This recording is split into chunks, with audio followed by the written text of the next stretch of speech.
Protocol having been established, a delightful afternoon to all. Goodbyes are not forever. Goodbyes are not the end. They simply mean I'll miss you until we meet again. Author unknown. As I reminisce on my journey through high school, I realized that every experience and every success, every mistake and every failure in some way prepared us all for this very moment. For this time where we would be able to sit down and see exactly how far we've really come and acknowledge that we have so much further to go. Despite the fact that our journey is far from over, we can all agree that one part, arguably the most important part, has come to an end. I am so happy that I got to spend it with some of the greatest people this world has to offer. Time really does fly by. I can still recall my first day of Phase 1 at the Early Learning Center down the drive. I remember so well Nolan Gator, my first friend, and this extremely quiet, skinny boy who never even responded when I told him my name. Cameron is still the same way today. Then there was this exceptionally tall girl who I later knew was Laurel, and her friend, a nervous-looking girl with thick glasses and pigtails that stuck out like horns. I came to know her as Jerez. I can still remember Mrs. Minnis taking me and my mom into her office and telling both of us that my holidays must end. Thankfully, she allowed me to have one more day after my mother insisted that I would not survive without it. Our first day of swimming is especially imprinted in my episodic memory. Swimming for me definitely seemed like a death sentence over my life. It was frightening.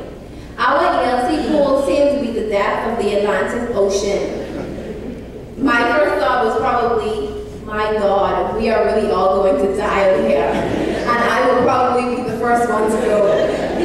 As I recall, our coach spent a significant period of our lessons trying to calm me down. Grades 1 through 6 were absolutely amazing.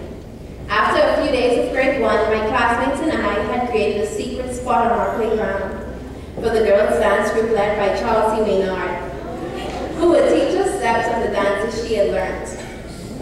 Later on in the year, however, tragedy struck when our class turtle passed away. He was loved by everyone, especially Kenneth Toppin, who cried for an entire week, non-stop, after his funeral. In grade 2, there was a jumping to rush out. Grade 3 was marked with many songs. Good morning, how are you this morning? That's what the teacher says. Some of them still help me today in English. A verb is a word that shows action. An adjective describes a noun. A noun is the name of a person, place, or thing. Our class had a treasure box, which every student lived for at that time, with hopes of getting a chance to go into it. Grades 4, 5, and 6 were marked with India and China days, where we celebrated foreign culture, trips to Abaco and Atlanta, book weeks, Christmas plays, school birthday dances, Thanksgiving luncheons, and much more that I will never forget. After primary school, I entered the high school for the next 6 years and embarked on a journey with my graduating class. This journey at times seems like it would last forever. But time has a way of playing tricks on us. Time occasionally seemed to be holding still for us, moving slowly. But it was actually flying by, not giving us a chance to do anything, but enjoy what we had at that very moment. I'll never forget our first day of 7th grade. We had just come from a long summer break, and people looked different. Shay's hair was relaxed for the first time in her life. My own was cut short, and the guys were the same height as the girls. We were told to wait under the pavilion by the science block until it was time for orientation to begin. After that day, things just flew by so quickly. Suddenly, we were in grade 11, and could not remember what it felt like to go to bed before 9 p.m. on a school day because of the overwhelming amount of work. We were sitting exams that would affect when we went to college and which scholarships we would be eligible for. This was the year of many late nights, morning meltdowns, enormous reviews, and studying. But most importantly, it was the year of renewing friendships and bonds as the realization hit that this was really our last full year together. It will be hard to forget even the small things, like coming to school in the morning and meeting all the early birds, like Daniela, Bria, and Roberto, or passing the hallway by Miss Basie's classroom and seeing the regular bench crew, like Devonia and company, the boys who always kick ball at break, like Peter, Sandeep, and Travis. Who could forget the socialites who organized all of our great events, like Piaget, Ashley, Acacia, and Jafia Gardner. Nobody will ever forget the opinionated Ashley Fox, the gutsy Athena, the sweet Jason, and the quiet Jonathan Fox and Ashley Moore. There are so many memories and groups of people I can mention. To borrow a saying from Mrs. G's class of 1999, words are unnecessary, memories suffice.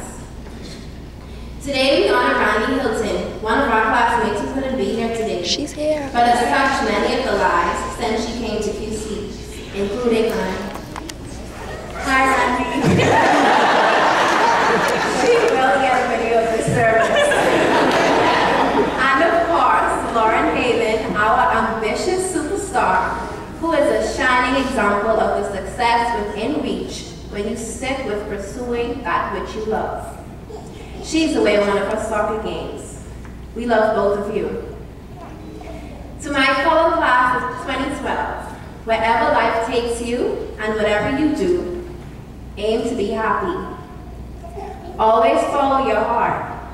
Believe in yourself even when others don't. Know that the decisions you make are those you will have to live with. You will make mistakes, so try to learn from every last one of them. No one in this world expects you to be perfect, but know that wherever you go, persons will have high expectations for you. However, fulfilling these expectations are not as important as fulfilling the ones you set for yourself.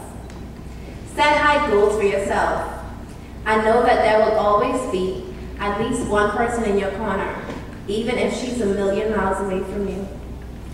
Challenges always bring some of life's greatest successes, and I am confident that we, the class of 2012, are shining examples of the physical strength, mental abilities, and uncompromising ethics, ready to accept these challenges and be victorious. As the old Irish blessing states, may the road rise up to meet you. May the wind be ever at your back. May the sun shine warm upon your face, and the rain fall softly on your fields. And until we meet again, may God hold you in the hollow of his hand. Thank you.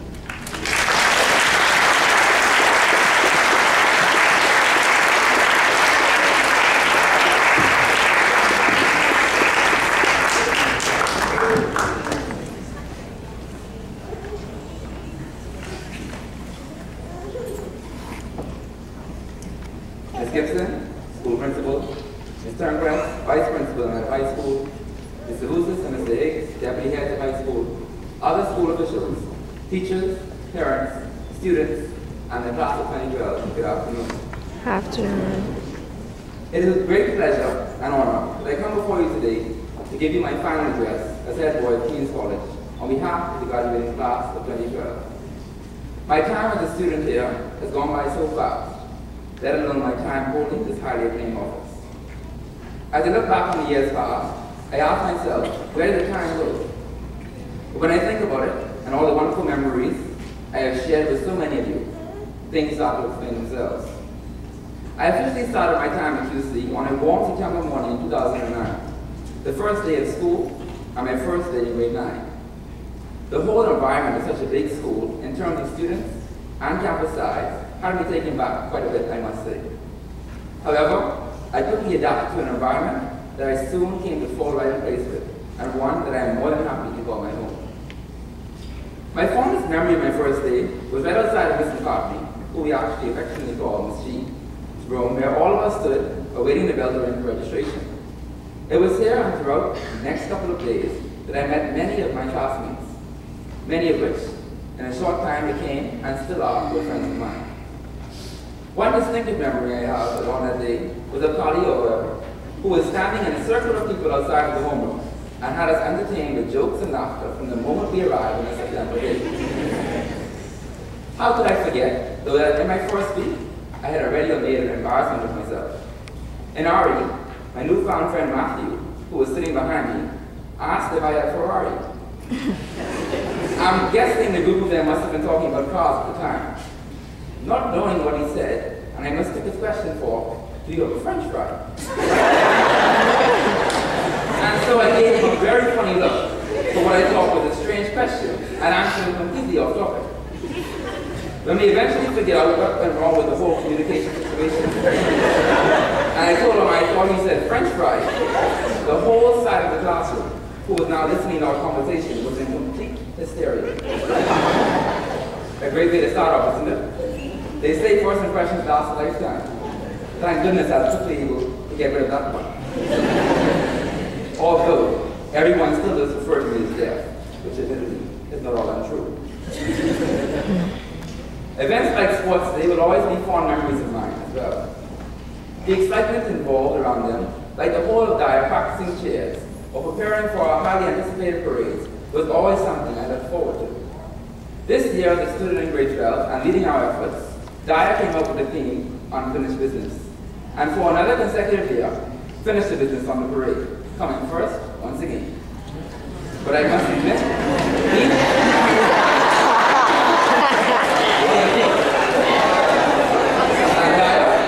you must admit, you were a little scared. Everywhere. Sports Day was always like a practice for even more anticipating and exciting BISS. The spirit and enthusiasm involved around this event can't help but make me smile. However, the amount of spirit and pride shown this year was without question like no other. When I went on Facebook the night before BISS and saw the amount of 16s that completely flooded my newsfeed, I was astounded. Not only were the 16s posted by our students, such as myself, but parents, teachers, and even students from other schools in BISS, because everyone was back in the comments. Marquis and I, who were chatting at the time, were completely taken back by the whole ordeal, in a good way. Not only was the pride on Facebook amazing, however, but our support team was out there on all 3 days of competition. The cheer on our athletes were unbelievable, unthinkable.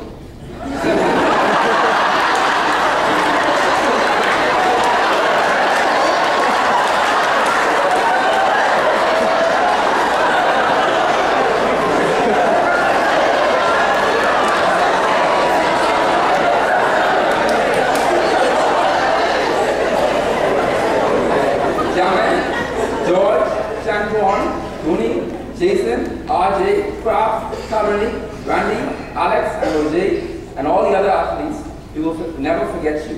You have always been the delivery team. We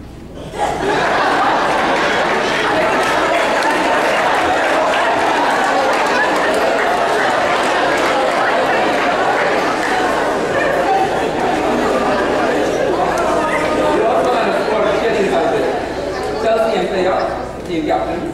Shay, Piaget, Brittany, Ashley, Bria, Vernique, Joshua, Whitney, and all the others out there, along with our Junkanoo guys, Cheeks, Chevy, Jaismo, Kennedy, and myself, who could be heard from one end of the stadium to the other, and impressed many. My fondest memories of my time here at QC are the people who made the journey the joy of being. The students and teachers here are really like no other. I'll miss each and every one of you in your own special way.